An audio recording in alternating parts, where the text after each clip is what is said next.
Everyone, আপনি যদি বিটকয়েনের প্রাইসটার দিকে লক্ষ্য করেন তাহলে দেখতে পাবেন যে বিটকয়েনের প্রাইসটা লাফিয়ে লাফিয়ে বাড়ছে। সো আপনারা দেখতে পাচ্ছেন এখানে একটা আর্টিকেল রয়েছে, অর্থাৎ 19শে ডিসেম্বর আগামী কাল bank of Japan rate hike করতে পারে। এর কিন্তু প্রচুর প্রচুর সম্ভাবনা রয়েছে। আর এই রেট হাইক যদি কালকে জাপান করে তাহলে কিন্তু মার্কেটে একটা বড় ডাম্প আসতে পারে।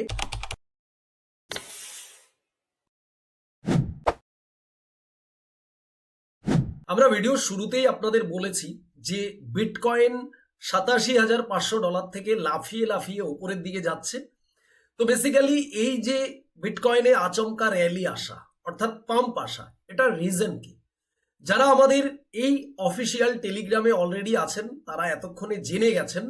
আর আপনি যদি ক্রিপ্টো মার্কেটে একদম নতুন এসে থাকেন, জাস্ট আজকে পা রেখেছেন বা আগে এসছেন কিন্তু আমাদের চ্যানেলে আপনি আসেননি বা এই খোঁজ খবরগুলো আপনি জানেন না, তাহলে ভিডিও ডেসক্রিপশনে কিন্তু অফিসিয়াল টেলিগ্রাম চ্যানেলের লিঙ্ক রয়েছে, জয়েন হতে ভুলবেন না। বেসিক্যালি এই যে বিটকয়েনের পাম্প, এর রিজন হয়েছে আজকে ইউএস সিপিআই ডাটা আসার কথা ছিল, সেটা ইন্ডিয়ান টাইম 7টা এবং বাংলাদেশি টাইম 7:30টায়। সেটা অলরেডি প্রকাশ হয়ে গেছে। যেটা মার্কেট ধারণা রেখেছিল 3 থেকে 3.1, কিন্তু মার্কেটের ধারণাকে সেটা ভেঙে দিয়েছে, সেটা কিন্তু চলে এসছে 2.7, যার কারণে আমরা এই বিটকয়েনের মধ্যে পাম্প বা মুভমেন্টটা দেখতে পাচ্ছি। কিন্তু এখানে একটা বড় সমস্যা রয়েছে, সেটা হচ্ছে বিটকয়েনের এই পাম্প ডাম্পে কনভার্ট হয়ে যেতে পারে। মার্কেটের বড় বড় মেকাররা কিন্তু এক্সপেক্ট করছে, অর্থাৎ ধারণা করছে। তার রিজন কি সেটা আপনাদের একটু বলি।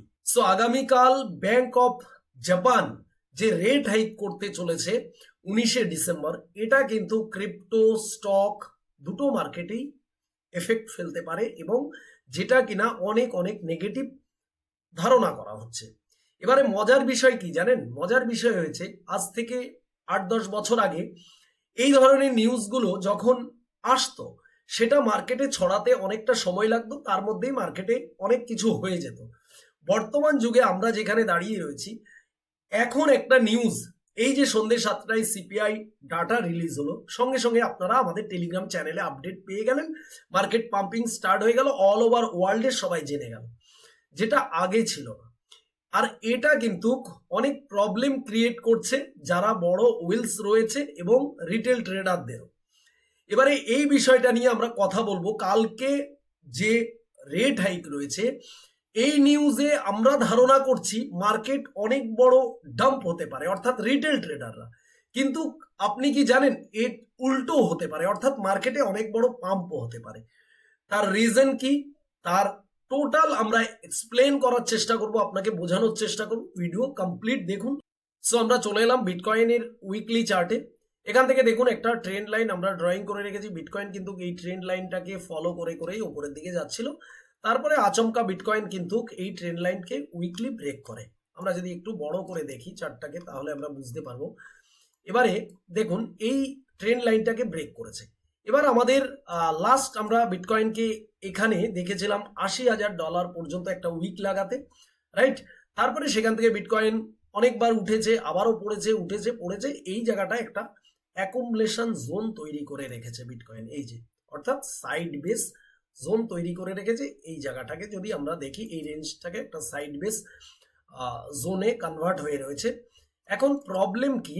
প্রবলেমটা হয়েছে বিটকয়েন এই জোন থেকে বেরোতে পারছে না বা এই জোনকে ঠিক করে ব্রেক দিতে পারছে না, এর মধ্যেই রয়েছে। এটাই কিন্তু সব থেকে প্রবলেম। বিটকয়েনে আমরা অনেকেই মনে করি ডাউন ট্রেন্ড স্টার্ট হয়ে গেছে বা ডাউন ট্রেন্ড স্টার্ট হবে সাইকেল ওয়াইজ। আবার অনেকে মনে করছি বিটকয়েনের এখনো অল টাইম হাই হয়নি, বিটকয়েন কিন্তু নিউ অল টাইম হাই তৈরি করবে, এই ধারণা আমরা রাখছি। কিন্তু কোনো একজন মানুষ কেউ কনফার্মেশন দিচ্ছেন না, তার কারণ এগুলো কনফার্মেশন দেওয়া যায় না একদম এক্স্যাক্টলি। এই বিষয়টা আপনাদের কাছে সবার কাছে ক্লিয়ার, তার কারণ এটা নিয়ে আমরা এর আগে বহু ভিডিও দিয়ে দিয়েছি। এখন প্রবলেম হয়েছে কালকে যদি জাপানের রেট হাইক হয় তাহলে কিন্তু মার্কেটে একটা বড় ডাম্প আসতে পারে। তাহলে মার্কেটের সাপোর্ট কোথায় আসতে পারে আপনাদের মনে প্রশ্ন আছে। মার্কেটের সাপোর্ট লেভেল রয়েছে মোটামুটি, যদি আমরা দেখি $74,000 কাছাকাছি, এই সোজা উইকলি একটা সাপোর্ট লেভেল আছে। যদি মার্কেট ডাউনের দিকে আসে এই রিজনের জন্য, তাহলে নিচে আসলে এই 73,000 74,000 ডলার পর্যন্ত আসতে পারে, বা তারও নিচে এটাকে ভেঙে আসতে পারে। এটা পরের ব্যাপার, কালকে আমরা দেখব। কিন্তু আজকে যে সিপিআই ডেটা এসছে সেখানে আমরা মার্কেটের মধ্যে একটু ভলিটিলিটি দেখতে পেলাম। আপনাদের প্রথমেই দেখালাম, লাস্টে আরেকবার দেখিয়ে দিচ্ছি যে অ্যাকচুয়ালি সিপিআই ডেটা কি ইম্প্যাক্ট ফেলছে মার্কেটে, যেখান থেকে একটা পূর্ণ র্যালি আমরা কিন্তু বুঝতে পারবো না। আজকের ক্যান্ডেলটা অর্থাৎ ওয়ান ডে ক্যান্ডেলটা ফুল কালকে ভোরবেলায় ক্লোজিং হলে আমরা বুঝতে পারবো যে সিপিআই কতটা মার্কেটে পজিটিভনেস দেখিয়েছে। কিন্তু দেখা গেল সিপিআই আসার সাথে সাথে মার্কেটে পাম্প হলো, কিন্তু কাল সকালে ক্লোজিংটা নেগেটিভ দিল, রেড ক্যান্ডেলে হলো বা অনেকটা বেয়ারিশ ক্যান্ডেলে হলো, তাহলে কিন্তু এটা আমাদের জন্য গুড নয়। এবারে কথা হয়েছে যে আপনি কি করবেন বা আমরা কি করব। যদিও এই ভিডিও জাস্ট এডুকেশন পারপাস, কোনো রকম ফাইন্যান্সিয়াল অ্যাডভাইস নয়। ক্রিপ্টো মার্কেট অনেক ভোলাটাইল, হাই রিস্কি ইনভেস্টমেন্ট। যা ইনভেস্টমেন্ট করবেন, যা ট্রেডিং করবেন, নিজ দায়িত্বে করবেন। লাভ হলেও আপনার হবে, লস হলেও আপনার হবে। এবারে বলে রাখি, দেখুন মজাদার বিষয়টা কি হয়েছে। এখন পুরো মার্কেট অল ওয়ার্ল্ডে সবাই জানে কালকে 19শে ডিসেম্বর একটা নিউজ রয়েছে বড় ওয়ার্ল্ড ওয়াইড, যেটাতে মার্কেটে ক্র্যাশ হওয়ার অনেক অনেক চান্স রয়েছে। আর এটা শুধু আপনি নয়, রিটেল থেকে রিটেল ট্রেডার, ইনভেস্টার সবাই জানে। এবার মার্কেট যদি ক্র্যাশ হয় তাহলে এখানে যারা স্পট ট্রেডার রয়েছেন বা স্পটে ইনভেস্টমেন্ট করে রয়েছেন তারা ক্ষতিগ্রস্ত তো আগে থেকেই হয়ে রয়েছেন, আরো হবেন, তাতে কোনো সন্দেহ নেই।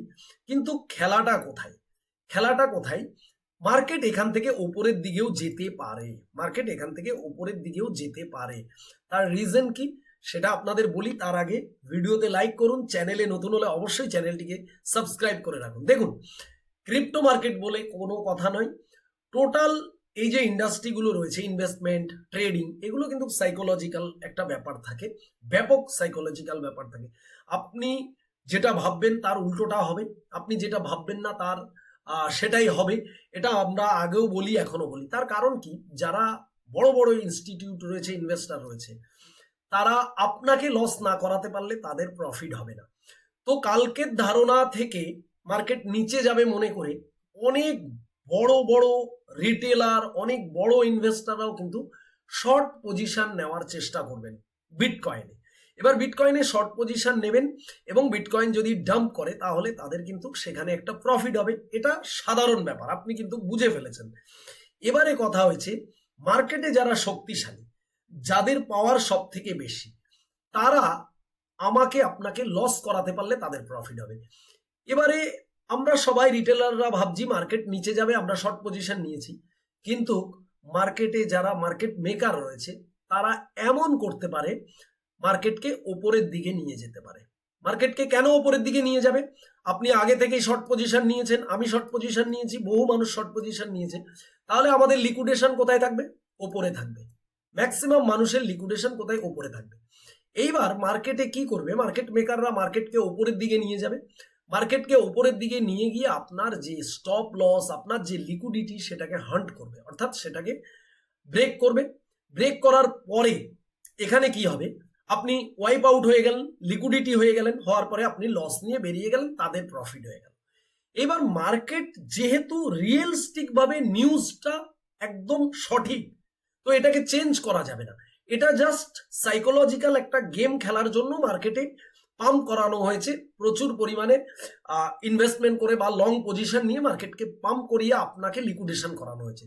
কিন্তু নিউজ যেহেতু একদম রাইট যদি হয়, তাহলে কিন্তু লাস্ট অব দি মার্কেটকে আবারও লিকুইডেশন হান্ট করিয়ে নিচে নিয়ে আসা হবে।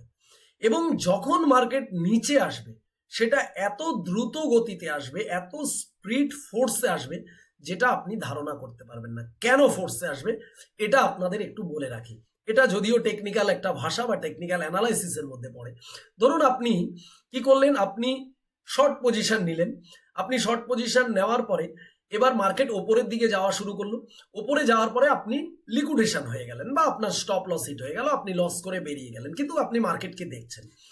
এইবার কিছুক্ষণ পরে যখন সেখান থেকে মার্কেট নিচে আসা স্টার্ট করবে, তখন কিন্তু আপনি দেখবেন যে আমি কিছুক্ষণ আগে লস করলাম, কিছুক্ষণ আগে আমার স্টপ লস হিট হয়ে গেল, কিন্তু মার্কেট তো সেই নিচেই আসছে।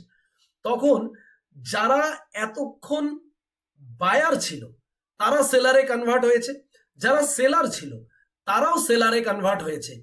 দুদিক থেকে একসাথে সেলিং প্রেসার আসবে এবং মার্কেটকে ফোর্সলি সাডেন ডাম্প করিয়ে দেবে। এটা হয়েছে সাইকোলজিক্যাল একটা গেম। তো এটা হবে তার কোনো সিওরিটি নেই, কিন্তু ম্যাক্সিমাম সময় এরকম হয়েই থাকে।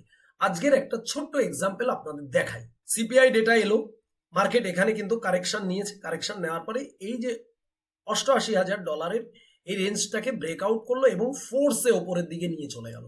সিপিআই ডেটা পজিটিভ, আপনি কি ভাবলেন মার্কেট ওপরের দিকে যাবে, আপনি ধরতে পারলেন না, এই জায়গায় ধরলেন, কেউ এই জায়গায় ধরলো, কেউ এই জায়গায় ধরলো, রাইট? লং এ পজিশন নিয়েছে। এবার লং এ পজিশন নেওয়ার পরে মার্কেট কি করলো, মার্কেট ওপরের দিকে গেল, আপনি প্রফিট বুক করার আগেই মার্কেট কি করলো, আবার সাডেন মার্কেটকে ড্রপ করিয়ে দিল। তার কারণ হয়েছে আমরা প্রত্যেকেই পজিটিভ, সিপিআই ডেটা অনেক পজিটিভ রয়েছে, সবাই লং পজিশন নিয়েছে, আমাদের লিকুইডেশন এরকম পজিশনে রয়েছে, এরকম পজিশনে রয়েছে বা এরকম পজিশনে রয়েছে। তো মার্কেটকে দেখুন সাডেন ড্রপ করিয়ে দিল এবং এখান থেকে নিয়ে আসলো।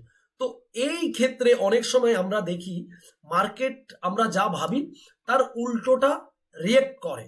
এটা আর কিছু নয়, এটা জাস্ট সাইকোলজিক্যাল একটা গেম, ঠিক আছে? নিউজের এফেক্ট সঙ্গে সঙ্গে মার্কেটে আমরা দেখতে পাই, কিন্তু মার্কেটের অ্যাকচুয়ালি যে স্ট্রাকচার সেটা কিন্তু মার্কেট ফলো করেই চলে। আমি আশা করব আজকের ভিডিওটা আপনাদের কাছে অনেক অনেক ইনফরমেটিভ ছিল। সো আপনি যদি আমাদের চ্যানেলে নতুন এসে থাকেন তাহলে অবশ্যই চ্যানেলটিকে সাবস্ক্রাইব করে পাশের বেল আইকন প্রেস করে রাখবেন। আর আমাদের ভিডিওর ডেসক্রিপশনে কিন্তু আমাদের টেলিগ্রাম চ্যানেলের লিঙ্ক রয়েছে, জয়েন হতে ভুলবেন না। আমরা কিন্তু মার্কেটের time to time update, technical, fundamental, geopolitical সব দিতে থাকি। সো দেখা হবে নেক্সট ভিডিওতে। সবাই ভালো থাকবেন।